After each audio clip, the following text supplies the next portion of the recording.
कृषि बीमा को प्रिमियमलाई कम गर्ने म बैंकहरुलाई पनि आग्रह गर्न चाहन्छु। कृषि बीमाको प्रिमियमलाई कम गर्नुस्, किनभने अब किन महँगो गर्छ, प्रिमियम किन बढी गर्छ? बिस्तारै सरकारले प्रिमियममा दिने सब्सिडी हटाउँदै लान्छ। प्रिमियममा सब्सिडी दिइरहनु पर्ने विषय होइन, किन मुनाफा बैंकले कमाउँछ, उसले कमाउँछ नि, बीमा कम्पनीले कमाउँछ भने फाइदा उसले कमाइरहने, अनि सब्सिडी किसानका नाउँमा सरकारले हालिदिनु पर्ने, फाइदा उसले कमाइरहने किन गर्नुपर्ने थियो? त्यसकारण बीमाको प्रिमियम किसानले तिर्न सक्ने गरी घटाउनुपर्छ। र अर्को कुरा के छ भने व्यापक बीमालाई विस्तार गरेपछि घाटा पर्दैन। सानो स्केलमा बीमा गर्नु भने घाटा पर्न सक्छ। जम्मा एउटा केराबारीको बीमा गर्नुभयो भने त्यसमा हुरी चलेर त्यो ढल्यो भनेदेखि त बीमा कम्पनी एउटा मात्रैमा बीमा गरेको छ भने त त्यो प्रिमियम मात्रै खाउँला भनेर त कसरी हुन्छ? त्यसको अफिस पनि मेन्टेन नहोला। त्यसकारण उसले केरा खेती कति छ, कतिमा बीमा गर्ने त्यो हेर्नु पर्यो। र हामीले यस्तो चिजको यति उत्पादन गर्नु पर्यो जहाँ बीमा कम्पनी आकर्षित हुन सकोस्। अब बीमाले एउटा मात्रै वस्तु आकर्षित गर्दैन, एउटा मात्रैमा त बीमा गर्ने होइन। उसले धानमा गर्छ, गहुँमा गर्छ, मकैमा गर्छ, फलफुलमा गर्छ, आँपमा गर्छ, लिचीमा गर्छ, सबै चिजमा गर्छ, पशुमा गर्छ, पन्छीमा गर्छ। यो सबैमा गर्यो भने केही ठाउँ नोक्सान परेर तिर्न परे पनि बाँकी ठाउँको प्रिमियमले उसलाई मुनाफामै लाग्छ। त्यसकारण बीमा कम्पनीहरूले बीमा क्षेत्रको विस्तार गर्नु पर्यो, बीमकहरूको विस्तार गर्नु पर्यो, सङ्ख्या विस्तार गर्नु पर्यो र प्रिमियम घटाउनु पर्यो र किसानहरूलाई प्रिमियम दिनु पर्यो यदि क्षति भयो भने। अथवा कृषि क्षेत्र सुरक्षित र सम्मानित, आकर्षक, लाभदायी हुनु पर्यो। सुरक्षित, सम्मानित, फलदायी, लाभदायी, आकर्षित यो हुनु पर्यो। आकर्षक क्षेत्र हुनु पर्यो, त्यहाँ मान्छे आकर्षित हुन सकोस्। सुरक्षित भएन भने आकर्षण कसरी हुन्छ? सुरक्षण गर्ने चाहिँ कसरी, त सुरक्षित बनाउने कसरी भन्दा बीमा नै हो। अब यस ढङ्गले हामीले यस क्षेत्रलाई अगाडि बढाउँछौँ। पशुपन्छीका क्षेत्र होस् र मन्त्रीजीले ठिकै भन्नुभयो, एउटा क्षेत्र पशुपन्छीको क्षेत्रमा, मत्स्य पालनको क्षेत्रमा, दुग्ध मासुको क्षेत्रमा, अन्डाको क्षेत्रमा हामी आत्मनिर्भर भएका छौँ। अब अरू क्षेत्रमा हामी जहाँ आत्मनिर्भर छैनौँ त्यतापट्टि हाम्रा प्रयासहरू केन्द्रित भएर अगाडि जानु पर्यो। यो आत्मनिर्भर भइसकेको क्षेत्रलाई घट्न दिनु भएन। जस्तो उत्पादक मित्रले भन्नु, मकैको खेती गरिदिनुहोस्, भटमासको खेती गरिदिनुहोस्, हामी किन्न तयार छौँ, हामी दाना उत्पादकहरूले किन्छौँ र उचित मूल्य दिन्छौँ उहाँहरूले भन्नु। अब त्यसो गर्दाखेरि सरकारले किसानहरूलाई प्रेरित गर्नु पर्यो कि तपाईँहरूको मकै बिक्री हुन्छ, उचित मूल्यमा बिक्री हुन्छ, परल मूल्यमा नोक्सान नपर्ने गरी बिक्री हुन्छ। त्यसको जिम्मा समर्थन मूल्य तोकेर सरकारले लिइदिनु पर्यो। सरकारले समर्थन मूल्य तोकेर लिन्छ। यसबाट कहिले कहिले घाटा परे जस्तो देखिएला, तर समग्रतामा भन्यो भने घाटा होइन, सरकारलाई पनि फाइदा हुन्छ। जनता रोजगारीमा व्यस्त हुन्छ, जनता उत्पादनमा व्यस्त हुन्छ, जनता बेरोजगार हुँदैन, ऊ रोजगार हुन्छ र उसको आम्दानी बढ्छ, उसको आर्थिक क्षमता वृद्धि हुन्छ। त्यसकारण हामीले यो आर्थिक क्षमता वृद्धि हुने गरी अगाडि जानुपर्छ र अगाडि बढ्ने हिसाबले काम गर्नुपर्छ।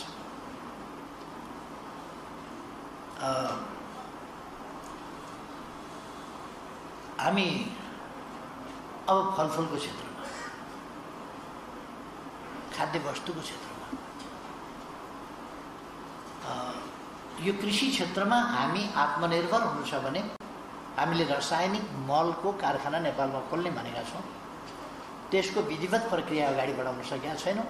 केही निकट भविष्यमा हामी कृषि मलको अथवा रासायनिक मलको, प्राङ्गारिक मलको, के मलका कारखानाहरू कुन कुन लेभलमा हुन्छ त्यसको हिसाब गरेर नेपालमै मल कारखाना खोल्ने र एउटा सबभन्दा हामीलाई सजिलो हुने कुरा विद्युतबाट मल कारखाना यस सम्बन्धमा छलफल भइरहेको छ। हामी महँगो पर्छ भने पनि केही छैन, एउटा प्रोजेक्ट नै हामी डेडिकेटेड गरिदिन सक्छौँ मल कारखानाका लागि।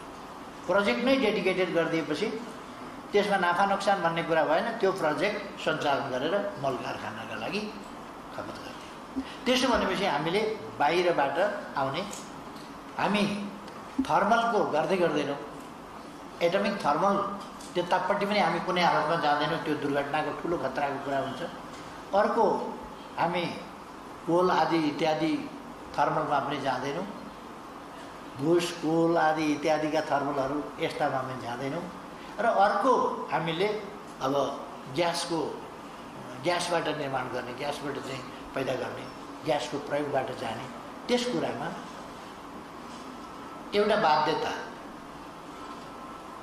एउटा बाध्यताको स्थिति त्यसमा देखिन्छ। मल कारखाना सबभन्दा सजिलोसँग हुने त्यसैमा हो। र अस्ट्रेलिया, जर्मनी जस्ता देशहरूले पनि इलेक्ट्रिसिटीबाट चाहिँ त्यति फाइदा नहुने अथवा त्यो बहुतै गाह्रो पर्ने, महँगो पर्ने देखेर उनीहरूले नै गर्न सकिरहेका छैनन् भन्ने कुराहरू छ। त्यो हामी नयाँ प्रविधिबाट केही हुनसक्छ कि त्यसलाई हाइड्रोजन उत्पादन गरेर पानी, अक्सिजन र हाइड्रोजन छुट्याएर हाइड्रोजनको प्रयोगबाट गर्न सक्छौँ कि यदि हामीले डेडिकेटेड लाइन दिँदा। किन हामीसँग यत्रो विद्युत छ, एकपल्ट खर्च हुन्छ, त्यसपछि सधैँका लागि हामीसँग आत्मनिर्भरताको बाटोमा हामी जान्छौँ, विद्युतको सेक्टरमा, अरू सेक्टरमा र कृषि मलको क्षेत्रमा जान्छौँ। अरू मल उत्पादनतर्फ कृषि मन्त्रालयले मल उत्पादनतर्फ पनि किसानहरूलाई तालिम दिन जरुरी छ। मल उत्पादनतर्फ पनि कसरी मल उत्पादन गर्न सकिन्छ, प्राङ्गारिक मल कसरी बनाउन सकिन्छ, पशुपन्छीको मलबाट प्राप्त हुने र त्यसबाहेक त्यससँग मिसाएर गरिने वा अरू प्रकारका चिजबिजहरू, घाँसपातहरू सडाएर निर्माण गर्न सकिने, त्यसको छिटोभन्दा छिटो रोटेसनल ढङ्गले निर्माण गर्न सकिने के विधि हुन्छ र त्यसलाई बाली र बजारसम्म पुर्याउने के प्रविधि हुनसक्छ, यसतर्फ हामीले सोच्न जरुरी छ भन्ने लाग्छ मलाई। किनभने यो दुग्ध उत्पादनमा आत्मनिर्भर छौँ भन्नुको अर्थ पशुपालन हामीले राम्रै गरेका छौँ, अर्थात् कम्पोस्ट र प्राङ्गारिक मल निर्माणतर्फ पनि हामीले चाहिँ काम गर्न सक्छौँ। किन कम्पोस्ट मलको सन्दर्भमा हाम्रा स्रोतहरू भए र प्राङ्गारिकको सम्बन्धमा पनि स्रोतहरू भए। त्यसकारण यसलाई हामीले ध्यान दिने र सङ्गठित ढङ्गले लाने काम गर्ने। यसबाट अर्को काम पनि हामी गर्न सक्छौँ, यस सन्दर्भमा विद्युत उत्पादन पनि गर्ने र मल उत्पादन पनि गर्ने। त्यसबाट आफ्नो विद्युत आफैले आफ्नो फार्ममा, आफ्नो पोल्ट्रीमा, तिनीहरूमा आफैले विद्युत पनि उत्पादन गर्न सक्ने र त्यसबाट मल उत्पादन गरेर बिक्री पनि गर्न सकिने, त्यस्ता खालका कामहरू गर्न सक्छौँ। यो मल्टिपर्पस खालका आयोजनाहरू पनि हामी चलाउन सक्छौँ, पशुपालन आदि इत्यादि गरेका। त्यसको एउटा सर्कल पनि बनाउन सक्छौँ, यसको प्रयोग त्यसमा, त्यसको प्रयोग त्यसमा, त्यसको प्रयोग त्यसमा गरेर एउटा चाहिँ चेन पनि, त्यसको चेन अफ युज त्यो पनि हामी गर्न सक्छौँ। त्यस कारण चेन अफ युजमा पनि ध्यान दिएर अगाडि बढौँ भन्ने मलाई चाहिँ लाग्छ। मैले धेरै समय नलिउँ, यहाँहरूलाई साथीहरूलाई थाहै छ, हामी नयाँ नयाँ कुराहरू, नयाँ नयाँ चिजहरू गरिरहेका छौँ। हाम्रो युवा पङ्क्ति वैज्ञानिक खोज अध्ययन अनुसन्धानमा लागिरहेका छ। युवाहरूमा एउटा खोज अध्ययन अनुसन्धानको कामहरू, अस्ति 4-5 दिन अगाडि रकेटको एउटा परीक्षण गरे, 1.5 किलोमिटर जति त्यो रकेट गयो, तर त्यसपछि अर्को चाहिँ विस्फोट हुन सकेन। त्यसबाट त्यो एकदमै सफल भयो भनेर मानिएन, तर पनि 1.5 किलोमिटर माथिसम्म परसम्म त गयो नि त्यो। अथवा एउटा प्रयोग हाम्रा युवाहरूले गरे। हिजो मात्र मैले नेकपा एमालेको हुनेवाला कार्यालयमा रोबोट सहित भने त्यो रोबोट आदि इत्यादि युवाहरूले गरेको खोज अध्ययन अनुसन्धानको प्रदर्शनी मात्रै हो त्यहाँ। त्यो उनीहरूले खाली भएको हुनाले भेन्यू रोजेका मात्रै हुन्, त्यहाँ रोबोट राखिएको अहिले होइन। किनभने अहिले हामीलाई रोबोट राखिहाल्न त्यसको आवश्यकता पनि छैन। रोबोट हामीले राख्ने भनेको जस्तो रेस्टुराँहरूमा, होटलहरूमा रोबोट राख्ने त्यो सुरु पनि भइसकेको छ र रोबोटले सर्भ गर्छ, जब खोस्यो भन्ने कुरा छ। अर्को कुरा के हो भने यो वैज्ञानिक प्रगतिको कुरा हो। मान्छे कहिले पनि बेरोजगार हुँदैन। रोबोटले चिया बाँड्ने खोज्यो, रोबोट उत्पादन गर्ने त खोजिएको छैन नि त। रोबोट उत्पादन गर्नु पर्यो नि। रोबोटलाई खनाउने नि खेत, रोबोटलाई जोताउने नि बारी। अनि मेरो चाहिँ नि हलो खोजिदियो त्यसले, किन भन्नु त्यो बनाउने त्यसले गर्छ। त्यस कारण यो जब खोसिन्छ भन्ने चिन्ता लिनु पर्दैन क्या। त्यस कारण उसको खानेकुरा र हाम्रो खानेकुरा फरक पर्छ। हाम्रो खाना पनि खोज्दैन त्यसले त ब्याट्री खाने हो, बिजुली खाने हो। हाम्रो खाना पनि खोज्दैन, हाम्रो नाना पनि खोज्दैन, खालि हामीले त्यसलाई प्रयोग गर्ने। त्यसकारण यो विज्ञानको प्रविधिबाट औद्योगिकरण हुँदाखेरि रोजगारी खोसियो, किसानहरू जमिनबाट विस्थापित भए भन्ने कुरा।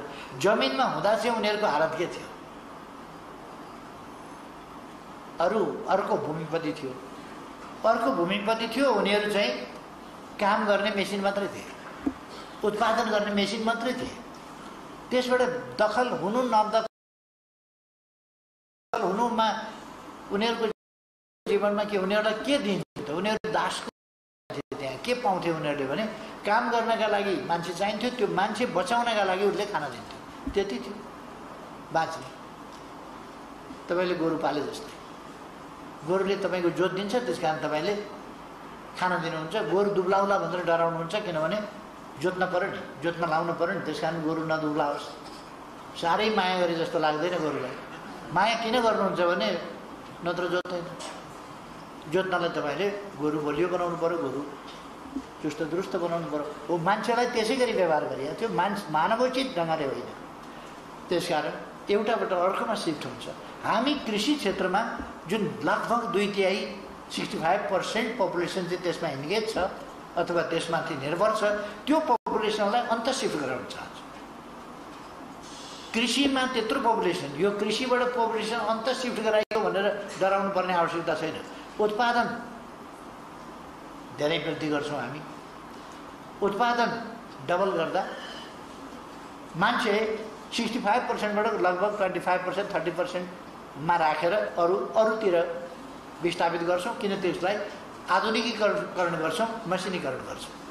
आधुनिकीकरण गरेपछि, मसिनीकरण गरेपछि मान्छे त्यति नै अल्प लिनुपर्ने छैन। अर्को अल्प रोजगारी कृषिमा, आंशिक रोजगारी, अल्प रोजगारी, त्यस्तो स्थितिबाट पूर्ण रोजगारी, उपलब्धिपूर्ण रोजगारी, आधुनिक प्रविधि प्रयोगसहितको रोजगारी र प्रतिफल दिने खालको, बचत गर्ने खालको रोजगारी त्यहाँ सृजना गर्छ। रोजगारी त्यहाँ दिएको छ भनेको छ, 2टा बाख्रा पालेको छ भनेको छ, यत्रो एउटा सुरको बारी छ, 2 माना तिल हुन्छ, तिल लगायो भने 2 माना तिलले के गर्नुहुन्छ? एउटा फिलिङ्गे भन्ने हुन्छ अचार खाने, पाटाभरि बारीको पाटोभरि लगायो भनेदेखि 2 माना हुन्छ, आउँदैन। अनि त्यो फिलिङ्गे लगाएर के गर्नुहुन्छ? रोजगारी पायो, 2 माना फिलिङ्गे उमारेर। अनि जमिनसँगको नाता भनेर के गर्नुहुन्छ? जमिनसँगको नाता तोडेर पनि तपाईँले अर्को ठाउँमा उसलाई राम्रो खालको काम दिनु सक्नुहुन्छ नि। त्यसकारण हामीलाई उसको कामको बचत चाहियो। उसको कामबाट आएको आम्दानी बचतको स्थितिमा पुग्नु पर्यो, सेभिङ्समा हामीलाई चाहिएको थियो। त्यसकारण यो पेसासँगै सम्बन्धित हुनुपर्छ भन्ने त्यो कुरा होइन। त्यो पेसासँग भयो भने ठिक छ, त्यो पेसा छोडेर अर्को पेसामा जानु पऱ्यो भने ठिक छ। त्यस पेसा, हरेक पेसालाई हामी स्किल्ड ढङ्गले, दक्ष, त्यो पेसामा दक्ष, जुन पेसामा छ त्यो पेसामा दक्ष हुनु पर्यो। मलाई चाहिँ नि क्यामेरामा राखिदिनु भयो भने गतिलो फोटो आउला। त्यो तालिम प्राप्त मान्छे हुनुपर्छ, जानेको चलाउन, ह्यान्डल गर्न जान्ने मान्छे हुनुपर्छ। कसरी राम्रो फोटो आउँछ, एङ्गल कसरी मिलाउने हो, डिस्टेन्स कसरी मिलाउने हो, फोकस कसरी गर्ने हो, जुम कसरी सेट गर्ने हो, त्यो त जान्नु पऱ्यो, तब न हुन्छ। अब मलाई लगेर त्यहाँ राखिदिनु भयो भने हुँदैन। त्यसकारण हरेक ठाउँमा हामीले स्किल्ड म्यान पावर र प्रविधिको प्रयोग, अधिकतम प्रविधिको प्रयोग, अधिकतम दक्ष जनशक्ति, अधिकतम उत्पादन र राम्रो बचत मा पुगेको प्रतिफल। यो हाम्रो यस सम्बन्धमा नीति हो। फलफुलको सम्बन्धमा र खाद्यान्नको सम्बन्धमा, खाद्यान्न मात्रै होइन, खाद्य वस्तुहरू, खानेकुराहरू, यस सम्बन्धमा हामी वास्तवमा आत्मनिर्भर छौँ। हामी आत्मनिर्भर छौँ, तर आनी बानी आदिको कारणले हामी भात धेरै खानुपर्ने, सब्जी कम खानुपर्ने। सब्जी खाउँ मजाले भने कसैले त किन्न सक्ला, कसैले किन्न सक्दैन, उत्पादन प्रशस्त छैन बजारमा। हामीले खाने आदत एकैचोटि भातबाट सब्जी धेरै खाने भइदियौँ भने सब्जीको सप्लाई नै पुग्दैन। अनि सब्जीको सजिलो छ, सब्जी सिम्पली दलहन आदि इत्यादि बाहेक ताजा हुन्छ। सागहरू ताजा सबै चिजहरू बढी ताजा हुन्छ। अरू चिजहरू त्यो ताजा चिज खान पाइन्छ। यतापट्टि हामी जान जरुरी छ। बोक्रा उकाएपछि कुनै पनि चिज डेड हुन्छ। धानको बोक्रा उकाउनु भएन भने त्यो सुकेको हुन्छ तर जीवित हुन्छ, किनभने त्यसलाई रोप्नुभयो भने त्यसबाट जीवन पलाइहाल्छ, बिरुवा पलाइहाल्छ। तर बोक्रा उकाइदिएपछि त्यो डेड हो। डेड चिज जति लामो समय राखो, ड्राई भयो भने डेड चिज इज डेड चिज। त्यस कारण त्यो त बिस्तारै त्यसको पौष्टिकता खत्म हुँदै जान्छ।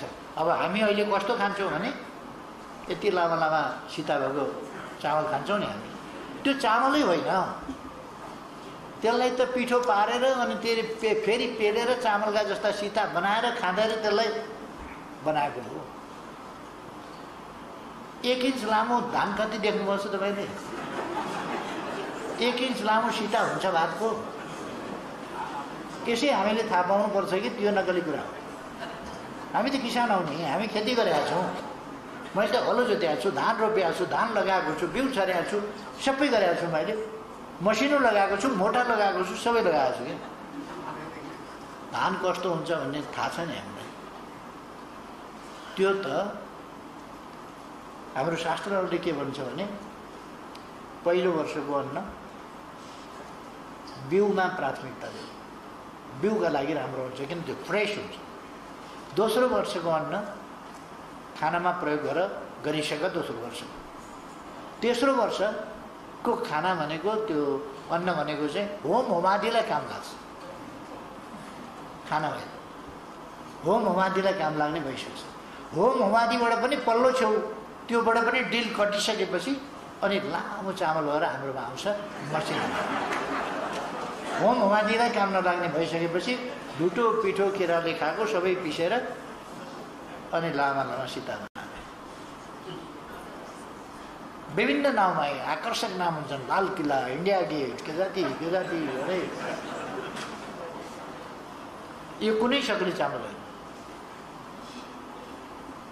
त्यसकारण मैले त्यो चामलहरूको फेरि व्यापारीहरूले भन्लान् हाम्रो चामलमाथि किन खेदो गर्यो प्रधानमन्त्रीले? होइन, मैले जनस्वास्थ्यको कुरा गरेँ। मैले जनस्वास्थ्यको कुरा गरेको, जनताको स्वास्थ्यका निम्ति त्यो चिज राम्रो छैन, त्यसमा पौष्टिकता हुँदैन। यसबाट सुगर बढ्दैन भन्छ। के चाहिँ बढ्छ? के छ र बढ्नु? त्यो न सुगर बढ्छ न केही बढ्छ, केही छँदै छैन त्यसमा। त्यसले खाएका बेला पेट चाहिँ अलिकति बढ्छ, खाएका बेला पेटमा हालेपछि त भरिने पनि पेट त्यो एकछिन भरिन्छ, तर त्यसमा केही पनि पौष्टिक तत्त्व केही पनि हुँदैन। हामीले ताजा खाने गर्नुपर्छ। यस वर्ष उत्पादन गर्यो, यसै वर्ष धान उत्पादन गर्यो, धान खायो। गहुँ उत्पादन गर्यो, यसै वर्ष खायो, ठिक छ। हामीले बिउका लागि राख्यो, दोस्रो वर्षभन्दा उता गएपछि त्यो सर्छ। अझ चामल बनाएर राखेपछि, बोक्रो छुट्याएपछि, हरेक चिजको भन्नुहुन्छ भने बोक्रो छुट्याएपछि त्यो चिज डेड हुन्छ, किनभने त्यो बोक्रो छोडाएको चिजले बिरुवा उत्पादन गर्दैन भनेपछि डेड छ। त्यो हामीले थाहा पाउनुपर्छ। बोक्रो अरे सानो एउटा तिलको दानामा बोक्रो कति पावरफुल हुन्छ।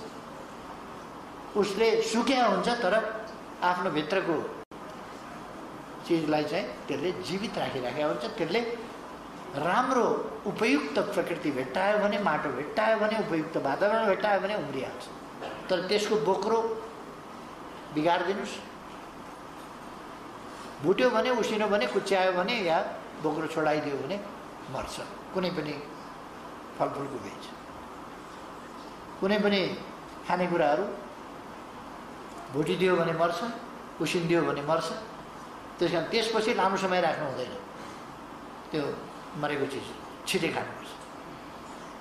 मासु जस्तै हो नि, मासु पनि लामो समय राख्नु हुँदैन नि, काटिसकेपछि खाइहाल्नु, किन त्यो डेड भइसक्यो, नत्र बिग्रिन्छ। अब यो सुक्खा भएको हुनाले अलिक समय बच्छ। त्यसै कारण हामी फलफुलको ड्राई फ्रुट आदि बनाउँछौँ नि, त्यो त्यही सुक्खा भएपछि लामो समय टिक्ने भएको हुनाले स्लाइस बनाउने, ड्राई फ्रुट बनाउने त्यो कामहरू गर्छौँ। किनभने त्यो नत्र भनेदेखि त्यो चाहिँ डेड चिज चाहिँ लामो समय बच्दैन, सुक्खा गरेपछि मात्रै बच्ने हो भनेर। खै हामी हाम्रा खानेकुराका खानेपानीहरू बदल्ने र हाम्रो जुन खाद्य वस्तुको उत्पादन छ त्यो हाम्रो पपुलेसनलाई पुग्ने गरी छ। तर हाम्रो गलत आदतले गर्दा अर्बौँको चिज हामी बाहिरबाट ल्याइरहेका छौँ। अर्बौँ, थोरै 2-4 अरबको हो र। चामल मात्रै हामी 35 अरबको, 40 अरबको, कति अरबको दिन्छौँ चामल मात्रै। नेपाल जस्तो देशले, कृषि प्रधान देशले के प्रधान भयो? आयात प्रधान, किनेर खाने प्रधान। यो कुनै गौरवको कुरा होइन। त्यस कारण हामीले आयात प्रधान बनाउने होइन, निर्यात प्रधान बनाउनुपर्छ। यस्तै कृषि प्रधान हो भने पनि त्यसलाई आधुनिकताले थिच्नुपर्छ, प्रविधिले थिच्नुपर्छ। अब र मोडर्न एग्रिकल्चर त्यसमा जानुपर्छ। कृषि प्रधान हाम्रो ट्रेडिसनल नलेजलाई मोडर्न नलेजसँग, मोडर्न प्रयोग र परीक्षणहरूबाट आएका प्रतिफलहरूसँग हाम्रा पुराना ट्रेडिसनल नलेजहरूलाई, तिनीहरूलाई र हाम्रा सम्पदाहरूलाई, तिनलाई चाहिँ त्यसमा जोड्नुपर्छ। हाम्रो प्याटेन्टको क्षेत्रमा हामीले काम गर्नु छ। कृषि क्षेत्र प्याटेन्टको प्रश्नमा पनि सजग हुन जरुरी छ। बागवानी, बोट बिरुवा, वन जङ्गल आदि इत्यादि यसको सम्बन्धमा। यद्यपि वनको क्षेत्रमा कतिपय पर्छ, तर कतिपय फलफुल जन्य कुराहरू त कृषिको क्षेत्रमा पर्छ फेरि। त्यस कारण यो फलफुल र फलफुललाई, अब वनलाई कृषि वनको रूपमा, प्राकृतिक वनहरू छोडेर अरू हामी कृषि वनको रूपमा गाउँमा डेभलप गर्न सक्छौँ। वातावरणलाई पनि राम्रो। अहिले पनि हामी गर्वका साथ दुनियाँमा भन्ने गरेका छौँ, हामी 62% अफ आवर ल्यान्ड हामीले डेडिकेटेड गरेका छौँ दुनियाँलाई। 62% जमिन, 45% वन क्षेत्र, 17% हिमाल। 62% हामीले प्रकृतिका लागि छुट्याएका छौँ, वातावरणका लागि छुट्याएका छौँ, इकोसिस्टमका लागि छुट्याएका छौँ 65%। क्लाइमेटका लागि, इन्भाइरोमेन्टका लागि, इकोसिस्टमका लागि, नेचरका लागि छुट्याएका छौँ हामीले 62% हाम्रो जमिन। गर्वका साथ भन्छौँ त्यो प्रतिशत हामी उत्पादनमूलक ढङ्गले बढाउन सक्छौँ। अझै भन्न सक्छौँ कि हामी फलफुल खेती टम्म लगाएर हामीले 50% हाम्रो जमिन चाहिँ वृक्ष वनका लागि समर्पित गरेका छौँ भन्न सक्छौँ। त्यो कृषि वन हुन सक्छ। आँपको वन, कटहरको वन, लिचीको वन, नर्काको वन, यस्ता वनहरू, जामुनाको, फडेरको वन, जामुनाको वन। कलेजोको अर्को दबाई नै गर्नु खोज्नु पर्दैन। जामुन भयो वर्षमा एक सिजन फल्छ, एक सिजन मजाले खायो भनेदेखि अर्को सिजनसम्मलाई कलेजो ढुक्कले बस्छ, त्यो जामुन पर्खेर बस्छ। यस्ता औषधीय गुण भएका चिजहरू हाम्रा फलफुलहरू हुन्छ भने बेच्दाखेरि हामीले लेखिदिने त्यसमा कलेजोको मजबुतीका लागि, कलेजोको स्वास्थ्यका लागि यो खाऊ। मान्छेले थाहा पाउनु पऱ्यो नि। हामीले बताइदिने यो यसमा यो चिज छ। यसरी एनिमिया छ, रक्त अल्पता छ भने जामुन खाऊ, फडिर खाऊ, के खाऊ। रक्त अल्पता हुँदैन जामुन खाएर। खै हामी कृषि वन लगाउन सक्छौँ। वनलाई कृषि, कृषिलाई वन। फलफुल खेतीलाई वनको रूपमा प्रयोग गर्न सक्छौँ। त्यसकारण हामी यी विभिन्न पक्षहरूमा रचनात्मक ढङ्गले सोच्ने र योजना बनाउने र त्यो योजनाको साथ अगाडि बढ्ने काम गर्नु। हाम्रा पञ्चवर्षीय योजनाहरू हामीले मोटामोटी बनाएका छौँ, तर तिनीहरूमा हामीले अद्यावधिकरण गर्दै जानुपर्छ र हाम्रा वार्षिक कार्यक्रमहरूमा तिनलाई अद्यावधिकरण गर्दै जानुपर्छ। त्यति बेलाका कन्सेप्ट हुन्, हरेक दिन कन्सेप्ट डेभलप हुन्छ। 5 वर्षपछिसम्मका लागि हामीले जुन प्रोजेक्ट बनाएका छौँ त्यो प्रोजेक्ट 5 वर्षपछिसम्मलाई चाहिँ यथावत काम लाग्दैन, किनभने 5 वर्षसम्ममा आजको विज्ञान र प्रविधिले अनेक कुरा दिइसकेको हुन्छ। त्यसकारण हामीले त्यसमा कतिपय संशोधन गर्नुपर्ने हुन्छ, कतिपय परिमार्जन गर्नुपर्ने हुन्छ, कतिपय सच्याएर अगाडि बढ्नुपर्ने हुन्छ। थुप्रै समय गइसक्यो, अब धेरै समय नलिउँ। साथीहरू जो राम्रो काम गरेर सम्मानित हुनुभएको छ, म साथीहरूलाई धेरै धेरै बधाई भन्न चाहन्छु। तपाईहरुलाई शुभकामना भन्न चाहन्छु। तपाईहरुका काम तपाईहरु दृष्टान्त योग्य बन्नुस्, तपाईहरुबाट अरूले सिक्न सकुन्, तपाईहरुलाई पछ्याउन सकुन्, तपाईहरुलाई पछ्याउँदै आफूले पनि उन्नति गर्न सकुन्। हाम्रो समाजमा अलिकति ईर्ष्या डाहा गर्ने खालको बानी छ। ईर्ष्या डाहा होइन, स्वस्थ प्रतिस्पर्धा गर्नु। उहाँहरू पुरस्कृत भएकोबाट अरूले पनि सिक्नु। पुरस्कृत हुने उहाँहरूले मात्रै जिम्मा ल्याएको छैन, उहाँहरू पुरस्कृत हुनुभयो, अरूले पनि पुरस्कृत हुन पाइन्छ। राम्रो काम गर्दै जाउँ, अझ ठुल्ठुला कामहरू गर्दै जाउँ। आज पुरस्कृत थोरै साथीहरू हुनुभयो, त्यो त पुरस्कृत गर्ने सरकारको क्षमताले थोरै हुनुभयो होला। सरकारको क्षमताको कमीले गर्दा अरू थुप्रै साथीहरू पुरस्कार योग्य साथीहरू हुनुहुन्छ। तर अझै धेरै हरेक व्यक्ति प्रशंसनीय, उदाहरणीय, पुरस्कार योग्य व्यक्तिको रूपमा हामी विकास गर्नुपर्छ। हाम्रा कामहरू प्रशंसनीय, पुरस्कार योग्य हुनुपर्दछ र त्यसले देशलाई ठुलो कन्ट्रिब्युसन गरेको हुनुपर्छ, योगदान गरेको हुनुपर्छ। यस दिशामा हामी अग्रसर हौँ र सरकारले यस सन्दर्भमा नर्सरी कहाँ कति लगाउनुपर्छ, पहिलेबाट यो भूगोलमा, यो हावापानीमा यो नर्सरी लगाउने यति। त्यसकारण त्यो वृक्षारोपणको योजना साथ नर्सरी लगाउने र नर्सरी अनुदान दिनुहुन्छ भने बिरुवा अनुदान दिनुहोस्।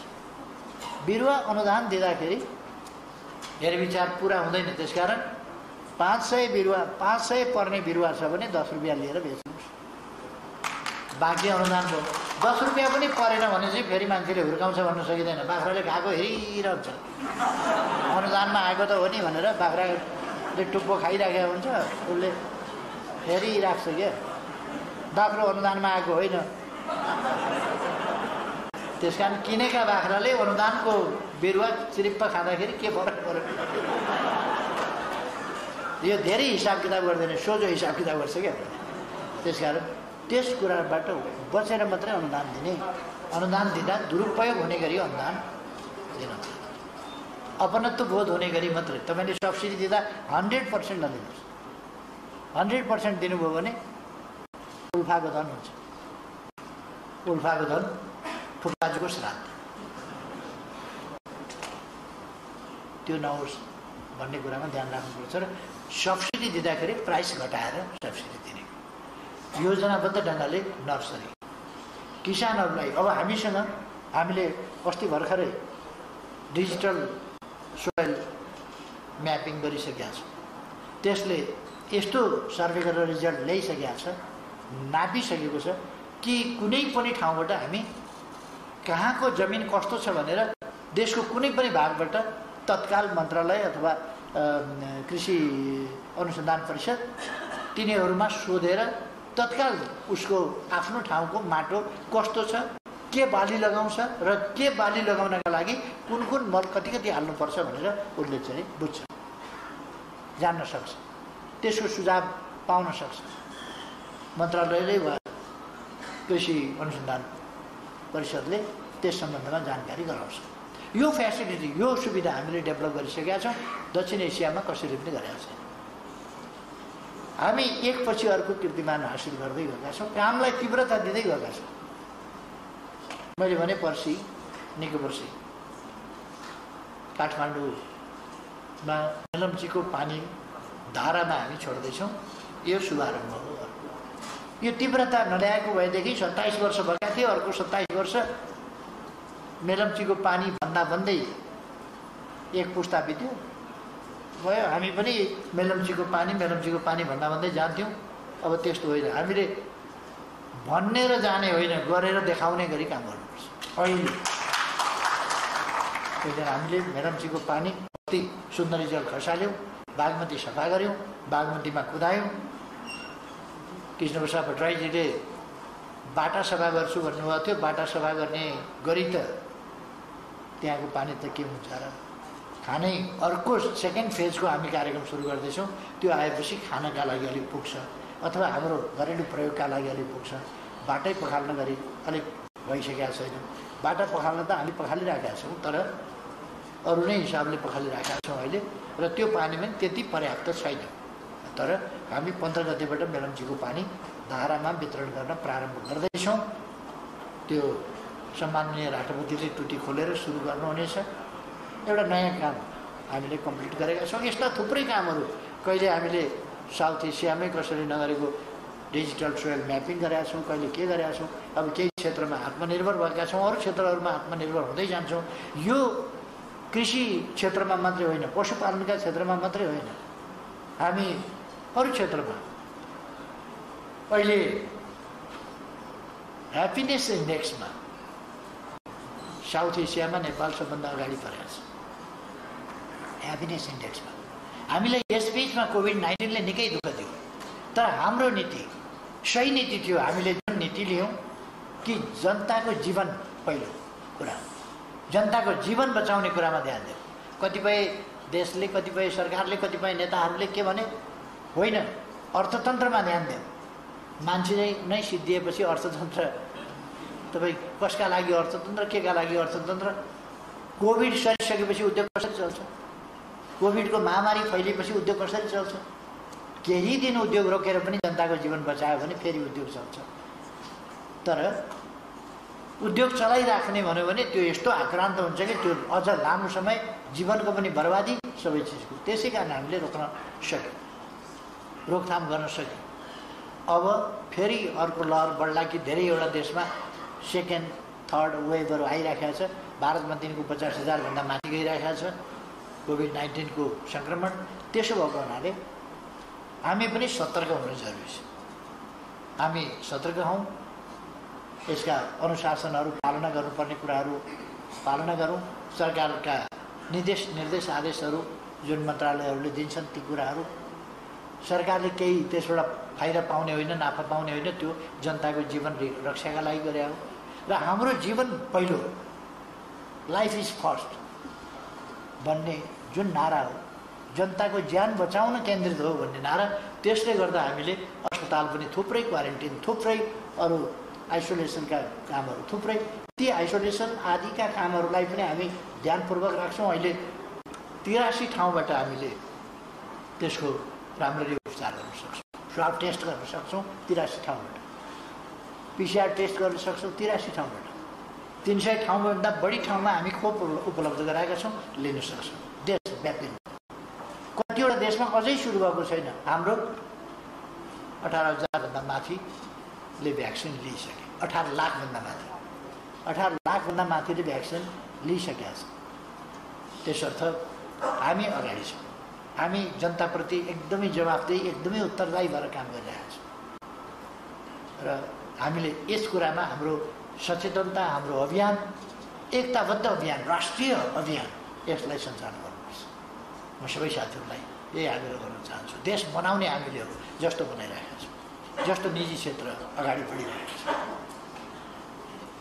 निजी क्षेत्रलाई सहयोग पुर्याउने कुरामा सरकार निजी क्षेत्रसँग सहकार्य गर्न तयार छ र गर्छ। यसमा साथीहरू ढुक्क भए हुन्छ। र सरकार अहिले नबुझेर, मैले धेरै ठाउँमा भन्ने गरेको छु, ढुङ्गो टिपेर फालिदियो, जहाँ खस्छ मैले ती ताकेका थिएँ भन्ने कुरा गर्दैन सरकार। पहिले भन्छ हाम्रो टार्गेट, हाम्रो निशाना यो हो, हामीले तोकेका छौँ निशाना, समृद्ध नेपाल, सुखी नेपाली। हामी त्यहाँ पुग्न चाहन्छौँ, देशलाई त्यहाँ पुर्याउन चाहन्छौँ र सकेसम्म छिटो त्यहाँ पुर्याउन चाहन्छौँ। हामी अब एलडिसीबाट एउटा विकासशील देशमा ग्रेजुएसनका लागि सिफारिस भएका छौँ अथवा योग्य छ भनेर सिफारिस भएका छौँ। त्यो भनेको हामी अब एलडिसी रहेनौँ भनेको। हामीले मापदण्ड पुरा गऱ्यौँ। शिक्षा, स्वास्थ्य अनेक क्षेत्रहरूमा मापदण्डहरू पुरा गर्ने। 17 मुख्य टार्गेट र 169 उप टार्गेटहरू, तिनीहरू मिट गर्ने सन्दर्भमा अब टीको विकासका ती मापदण्डहरू पुरा गर्ने सन्दर्भमा पनि हामीले थुप्रै मापदण्डहरू 17वटा मध्ये 14वटा टार्गेट जस्तो हामीले चाहिँ मिट गरिसकेका छौँ। अब केही टार्गेटहरू बाँकी छन् जसलाई हामी 30 भन्दा अगाडि नै, यो कोभिडमा हामी केही अल्झिनु पर्यो, त्यसपछि अब हामी ती टार्गेटहरूलाई पनि मिट गर्नेछौँ। त्यसकारण एकदम आत्मविश्वासका साथ नेपाल यस्तो देश हो, विद्वान पुर्खाका सन्तति हौँ हामीसँग विद्वान पुर्खाको जिन छ, जेनेटिक मेमोरी छ, हामी छिटै सिक्न सक्छौँ, अगाडि बढ्न सक्छौँ। विभिन्न कारणले इतिहासमा हामी पछाडि पऱ्यौँ, अब पछाडि पर्दैनौँ, पछाडि पर्न मन्जुर गर्न सक्दैन।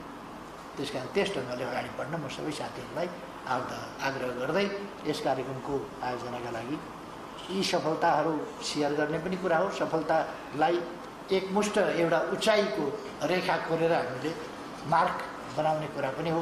त्यस कार्यक्रमका लागि माननीय मन्त्रीज्यू, सचिवज्यूहरू र डाइरेक्टरहरू, अरू यसमा लाग्ने सम्पूर्ण वैज्ञानिकहरू, डाक्टरहरू, इन्जिनियरहरू सबैलाई म धन्यवाद भन्न चाहन्छु जसले यसमा असाधारण कन्ट्रिब्युट गर्नुभएको छ र सबै साथीहरूलाई धेरै धेरै शुभकामना भन्दै आफ्नो भनाइ टुङ्ग्याउँछु। धन्यवाद।